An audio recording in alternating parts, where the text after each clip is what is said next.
গাড়ির ধাক্কায় তোমার পা ভেঙে দিয়েছে, টাকা না দিলে তো এখন যাইতে দিব না। গাড়িতে কোনো ধাক্কাই লাগেনি, কিন্তু তোমার পা ভাঙলো কিভাবে? গাড়িতে ধাক্কা লেগছে, আমি তো দেখেছি, আমি ভিডিও করেছি। দাঁড়াও দেখাচ্ছি, তোমার ফোনটা দাও, আমি দিয়ে দিচ্ছি। হ্যাঁ, টাকা ছাড়া তো এনাকে কোনোভাবেই যেতে দিব না। আরে তুমি কোথায় যাচ্ছ? আমার ফোন ফেরত দাও। আরে এটা কি, তোমার পা তো দেখতেছি পুরো ঠিক হয়ে গেল।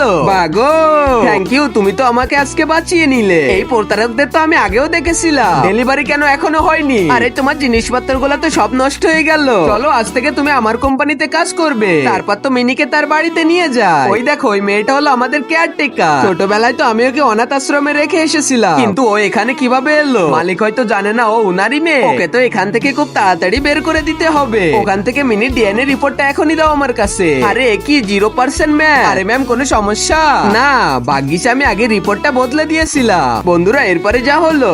তার আগে মহান আল্লাহকে তুমি ভালোবাসলে লাইক এন্ড সাবস্ক্রাইব করে দাও। আর পার্ট 2 দেখতে চাইলে অবশ্যই কমেন্টে পার্ট 2 লিখো।